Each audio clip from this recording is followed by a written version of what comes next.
प्रारब्ध से जो भोग देवताओं को प्राप्त हुआ वो देवताओं के पास रहा नहीं,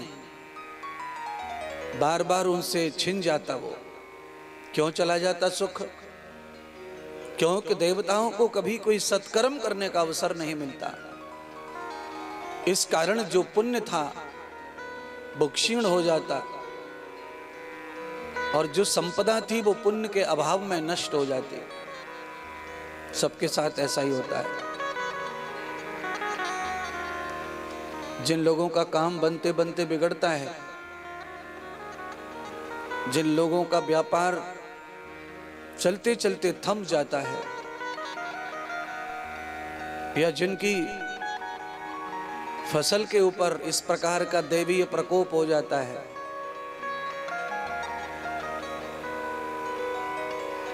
तो ये प्रकोप भी पाप का ही द्योतक है, ये भी पाप का ही संकेत करता है। यास पुण्यम भवन्त युक्ताम, जब हमारा पुण्य उदय होता है तो हमसे सब कर्म अच्छे होते हैं, और उस अच्छे कर्म में बाधा आ जाए तो समझना चाहिए कोई पाप का उदय हो गया। हरी फसल पर, पकी फसल पर ओले वृष्टि हो गई, आंधी तूफान आ गए, पूरी तरह फसल नष्ट हो गई। क्यों? और भी तो फसल खड़ी थी पूरे गांव पूरे देश में, पर तुम्हारे क्षेत्र में, थोड़े से ही क्षेत्र में ऐसा क्यों हुआ? क्यों? जहां विपदा आती है वहां के लोगों का पुण्य कम पड़ जाता है। जहां पर सत्कर्म शुभ कर्म पुण्य का वर्धन होता है, संवर्धन होता है, वहां पर विपत्तियां भी थोड़ा थोड़ा कम कम किनारा कर करके भाग जाती हैं और अपना हमें सफल करती हैं। और जहां पुण्य का भाव कम हुआ, कोई पाप प्रकट हो गया, वहां पुण्य में भी सेंध लग जाती है, अच्छे काम में भी रुकावट आ जाती है। अब इसका मतलब ये नहीं है कि आप तो अच्छा कर रहे थे, बुरा कैसे हो गया। आप अच्छा कर रहे थे इसलिए क्योंकि आपका पुण्य उदय हो रहा था। अच्छे में बुरा कैसे हो गया? क्योंकि पाप उदय हो गया। अच्छा बोलो, दाल में कोई कंकड़ डालता है तो फिर कहां से निकल आता है दाढ़ के नीचे? इतना बढ़िया दाल पकाई, इतना बढ़िया तड़का लगाया, इतना बढ़िया हरा धनिया डाला, घी डाला, सब डाला, दाल को धोया पोंछा, पर अचानक दाल में कहां से कंकड़ आ गया? अच्छी भली दाल में जैसे कंकड़ आ जाता है और भोजन में अविरोध हो जाता है, ऐसे ही अच्छे भले कामों में भी अविरोध आ जाता है, पाप आड़े आ जाता है। और उसका फल क्या होता है? उसका फल ये होता है, काम बिगड़ जाता है, पुण्य बिगड़ जाता है, संपदा बिगड़ जाती है, स्वर्ग बिगड़ जाता है, विकास परमार्थ रुक जाता है। कौन सा पाप आड़े आ गया? कब का पाप आड़े आ गया? हमने तो कोई पाप किया नहीं, हमारा तो मन साफ था।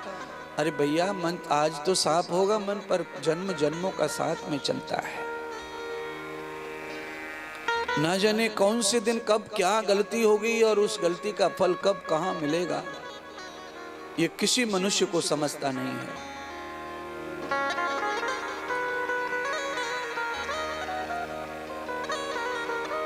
देवताओं का बार बार पतन होने का कारण सुखदेव जी ने राजा परीक्षित को यही बताया कि देवताओं को शुभ कर्म करने का अवसर तो मिलता था, पर सत्कर्म करने का अवसर नहीं मिलता था। देवता कभी कभी शुभ कर्म तो कर लेते थे, इसकी मदद कर, उसकी मदद कर, इसको हवा दे, उसको पानी दे, ये शुभ कर्म है, इससे तुम्हें भी हवा पानी मिलेगा। पर जीवनम यस्य कर्माण विभूषितम त्वया परारभूतम, इस जन्म के बाद अगला जन्म होगा, उसका कल्याण करने वाला जो कर्म है उसको सत्कर्म कहते हैं, जो अजयी है, जो कर्म कभी नष्ट और मृत नहीं होता। शुभ कर्म तो मृत हो जाता है, शुभ कर्म ज्यादा जीवित नहीं रहता, मर जाता है। आप अनाज को रख दो बोरे में और ध्यान मत दो, सड़ जाएगा अनाज, और आप सोने को रख दो, ध्यान मत दो, नहीं सड़ेगा। आप लोहे को रख दो, ध्यान मत दो, सड़ जाएगा। आप तांबे को रख दो, नहीं ध्यान दो, नहीं सड़ेगा। तो सारी चीजें सब धातु जैसे नष्ट नहीं होती है ध्यान न देने पर, ऐसे ही सब कर्म भी नष्ट नहीं होते और सब कर्म सुरक्षित भी नहीं रहते। आपके जीवन में इतने सारे कर्म होते हैं, इतने सारे पूजा पाठ होते हैं, ये सब अनाज की तरह हैं। थोड़ा भी ध्यान गया कि पूजा पाठ का पुण्य समाप्त हो जाता है, नष्ट हो जाता है। आपकी एक बुरी सोच, आपके मन में अगर किसी के प्रति कोई गिलानी आई है तो उस गिलानी से ही आपके करोड़ों पुण्य खत्म हो जाते। आपके मन में किसी के प्रति कोई भाव गलत आ गया है तो आपके करोड़ों पुण्यों का नाश हो जाता है।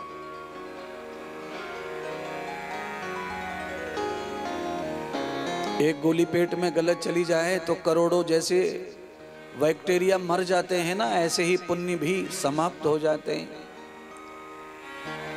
इसीलिए मानव के लिए सत्संग, कथा, अध्ययन, स्वाध्याय, ग्रंथ पठन ये सब बताया है। कारण क्यों बताया है? इसका कारण सिर्फ यही है कि आदमी इतना जल्दी सब भूल जाता है और मतलब की चीज याद रखता है। मेरा मतलब किसमें सिद्ध हो रहा है, केवल इसी को खोपड़ी में रखता है।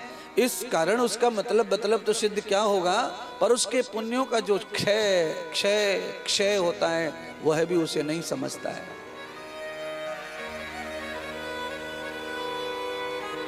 इसीलिए किसी से भी अपने स्वार्थ के लिए, अपने मतलब के लिए गिलानी कर लेना, उसके बारे में कुछ बुरा सोच लेना, या मन में कुछ गुटर गुटर गुटर गुटर गुटर गुटर गुटर गुटर चलते रहना, या मन में जो गुटर गुटर चलती है, जो बाहर भी निकलती नहीं है और अंदर जो है चल रही है, कोई खुशी नहीं है, तो उससे पुण्य का नाश हो रहा है। कौन कौन से पुण्यों का नाश हो रहा है? आपने यहाँ गए जल चढ़ाया शिव जी पे, वहाँ गए दूध चढ़ाया, वहाँ गए आपने गाय को रोटी खिला दी, वहाँ गए पूजा कराए, वहाँ गए फूल चढ़ाए आए, घर में जा रहे थे रास्ते में मंदिर में प्रणाम कर लिया, कोई साधु महात्मा मिले उन्हें दंडवत कर लिया। ये जितना भी पुण्य आप इकट्ठा कर लेते हो चलते फिरते, इसका सर्वनाश हो जाता है गिलानी करने से, किसी के बारे में बुरा सोचने से, किसी के बारे में बुरा करने से।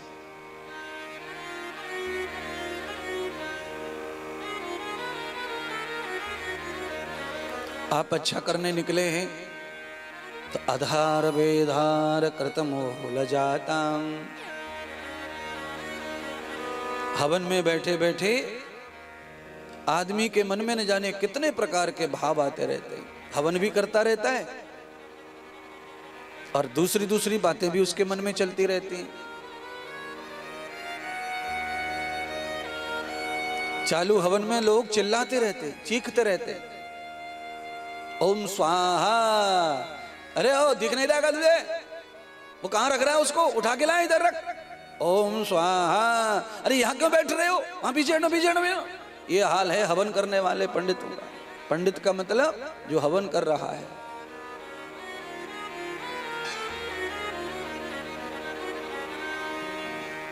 आप कल्पना करो, मंत्र बोलते बोलते पंडित जी जैसे हवन में फोन पे बात कर लेता है, यजमान आहुति डालते डालते व्यवस्थाएं संभालता रहता है। ये क्या है? या तक्षिणो, करने के लिए पुण्य बैठा है, पर पुण्य की जगह पाप ही पाप हो रहा है उससे, और उससे लग रहा है मैंने तो हवन कर दिया। आज विष्णु का हवन हो गया, कल दुर्गा माता का हो गया, कल चंडी का हो गया, परसों भिवंडी का हो गया।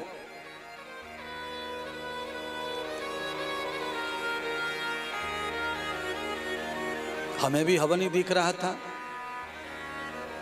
पर हवन में जो प्रयोग चल रहा है वो प्रयोग पुण्य का नाश कर रहा है।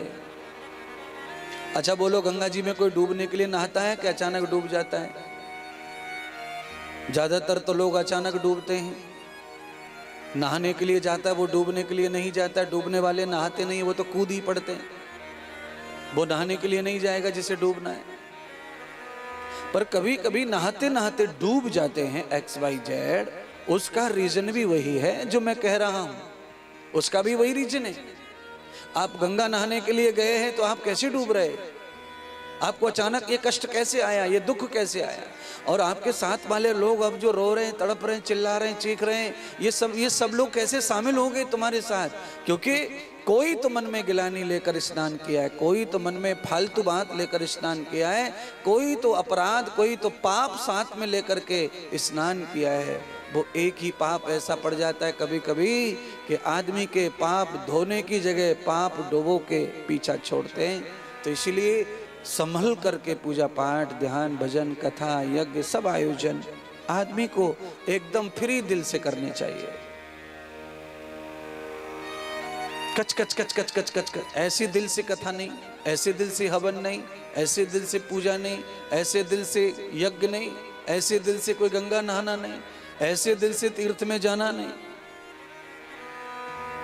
मन फ्री नहीं है, दिल फ्री नहीं है, तो आपको पूजा जो है डुबा देगी। भगवान का कार्य आपको डुबा देगा महाराज। मेघनाथ ने गुफा में बैठ करके एक बहुत बड़ा यज्ञ किया। यज्ञ किया, उसके पिता रावण ने कहा जाओ, तुमने कहा है कि मेरे होते हुए पिताजी अब आपको चिंता करने की जरूरत नहीं है, लंका का एक आदमी अब नहीं मरेगा, कल तक रामादल पूरा साफ कर दूंगा, न राम बचेगा न लक्ष्मण, वानरों की तो चलती क्या। तो रावण ने कहा जब इतनी हिम्मत है और तू मेरा सुपुत्र है तो मैं बड़ा गौरव कर रहा हूं तेरे ऊपर, जाओ और जा करके वो पूजा करके आओ।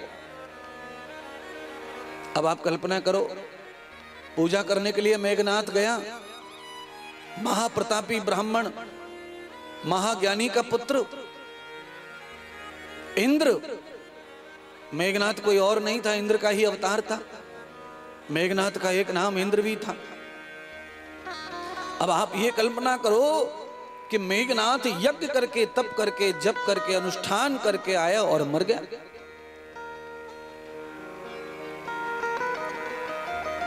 जब तब मरने के लिए किया था कि मारने के लिए किया था? मारने के लिए। पर भगवान क्या कहते हैं? कोई भी यज्ञ, कोई भी पूजा, कोई भी मंत्र, कोई भी अनुष्ठान दुनिया में ऐसा नहीं है कि आप किसी को मारने के लिए करते हो और आप जीत के आ जाएं मंत्र से, हवन से, पूजा से, पाठ से। आपके मन में भाव अच्छा नहीं है, प्रयोग अच्छा नहीं है, तो आप हवन का पिता कर लो तो भी आपको कोई भी फल मिलेगा तो रॉन्ग फल आएगा, गलत फल आएगा उसका। मेघनाथ इंद्र होकर भी आज इन मेघनाथ को मृत्यु प्राप्त हो गई, लक्ष्मण ने पटक लिया उसको। मेघनाथ को मरण हाथ आया, मृत्यु हाथ आई और पूरी राम दरबार को मारने का चैलेंज करके हवन करके आया। कारण यह है कि मेघनाथ हो सकता था कि लक्ष्मण को मार लेता और भी सबको मार लेता, पर कम से कम भाव उसका ठीक नहीं था, इसलिए वो हार गया। दिन रात हवन करता रहा।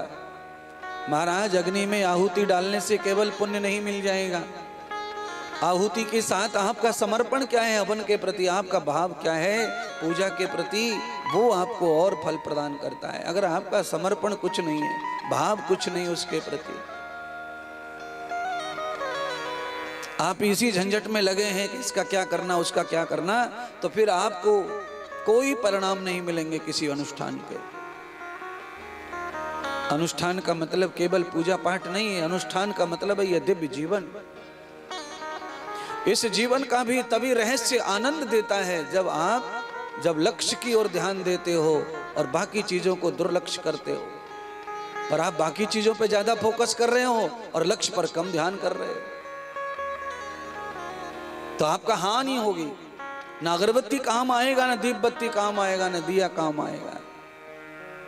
और आपका टारगेट लक्ष्य है इधर की उधर की फालतू चीजों पे कोई ध्यान नहीं है, तो आप छोटे से अनुष्ठान से बड़े बड़े फल प्राप्त कर सकते हो, बड़ी बड़ी जीत प्राप्त कर सकते हो। मुझे क्या सिखाना है आपको? सत्कर्म करने के लिए नारद जी को कहा गया संतों के द्वारा, तो नारद जी ने सत्कर्म किया, उसका फल नारद जी को मिला कि पितृ शांति भी हो गई, भक्ति का जागरण हो गया, नृत्य हो गया, भक्ति प्रसन्न हो गई, ज्ञान और वैराग्य दोनों चेतन हो गए, नारद प्रबुद्ध बुद्धि के हो गए, नारद तेज बुद्धि के हो गए, नारद विवेक से भर गए। क्यों? नारद का लक्ष्य इधर उधर नहीं था। नारद का भाव क्या था अनुष्ठान के प्रति?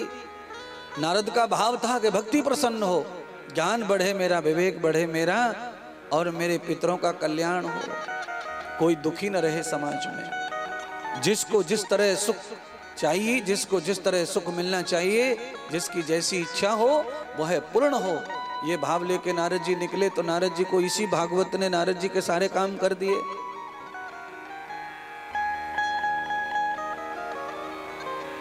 राजा परीक्षित ने पीछे मुड़ के नहीं देखा। राज्य कहाँ, पत्नी कहाँ, बच्चे कहाँ, कौन क्या कर रहा होगा। राजा परीक्षित ने जाकर सीधा गुरु शरणागति कर ली। श्रीमद् भागवत कथा का याचन करने लगे, अनुष्ठान होने लगा, भागवत कथा शुरू हो गई। राजा परीक्षित भागवत की कथा श्रवण करने लग गए। राजा परीक्षित का कोई ध्यान इधर उधर नहीं है। राजा ने केवल एक ही ध्यास लगाया है, और वो ध्यास है कैसे भी करके मेरी मुक्ति हो और मेरा दोष मिटे, मेरा पाप मिटे, मेरा कलंक मिटे। और क्या चाहिए आयोजक को, यजमान को, परिवार को, श्रोता को? हमारे ऊपर लगा हुआ कोई दाग, कोई कलंक मिट जाए। ऐसा नहीं है कि आदमी के जीवन में कलंक लगता नहीं हो। सबके जीवन में कोई न कोई कलंक है। सबके जीवन में कलंक लगाने वाला कोई नहीं, उनके ही अपने लोग रहते हैं। आपके नजदीक वालों को पूछ लो,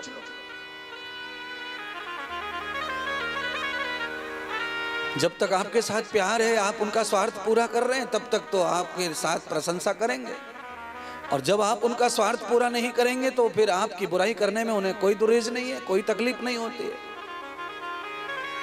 आपकी बुराई करवा लो, आपके दुश्मनों से प्यार करवा लो, उनका सपोर्ट करवा लो।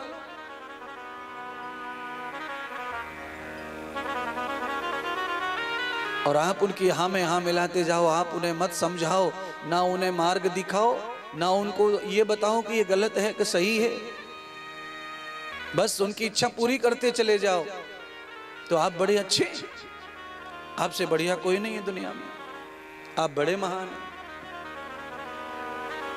ये हर व्यक्ति के साथ हो रहा है महाराज। आपने किसी और के साथ किया है, तुम्हारे साथ कोई और कर रहा है, ये ध्यान करके चलना है तुम्हें। आप ये ना सोचना कि ये मैं ही कर रहा हूं। अगर आपने किसी के साथ इस तरह की व्यवहार किया है कि आप मतलब के लिए ही केवल जुड़े हैं, बाकी मतलब नहीं, तो आप कुछ भी उसके बारे में बताएंगे तो आपके साथ नहीं होगा। ऐसा नहीं है, आपके साथ बराबर उससे डबल होगा। और आप बहुत जल्दी, ज्यादा नहीं रहता है, 4 से 5 महीने में ही आपके साथ वो उत्पात हो जाता है। जो आप किसी और के साथ कर बैठे हो, आपके साथ में 2-4 महीने में ही वो कांड होगा। और आपको उसका दंड भोगना ही भोगना है, और आपको जूझना है। जिसके साथ आप कर रहे थे वो तो निकल गया, बच गया। क्यों? क्योंकि उसका हो सकता है कोई स्वार्थ आपसे नहीं था, आपको ही था उनसे स्वार्थ। पर आज आपके साथ जो उथल पुथल हो रही है, जिसके मारे आप मरना चाहते हैं, फांसी खाना चाहते हैं, अब जीना नहीं चाहते हैं, ऐसी आपके जीवन में एंजाइटी हो गया आपको, तो ये सब तब ही होता है जब आपके पुण्यों का क्षय हो जाता है। आपके कर्म के कारण, आपकी गिलानी के कारण, आपकी मुद्दिवता के कारण, आपके कर्म जब बिगड़ जाते हैं, आपका अनुष्ठान जब बिगड़ जाता है, आपकी रीत प्रीत जब बिगड़ जाती है, तब आपके जीवन में यही धोखे आते हैं, क्लेश आते हैं। आज मुझे तुम्हारी जरूरत है और कल मुझे जरूरत नहीं है, ये आदमी कितना खराब है। इससे दुष्ट प्राणी कौन होगा? आज तो जिसे जरूरत है हमारी, और कल हमारी जरूरत ही उसको नहीं है।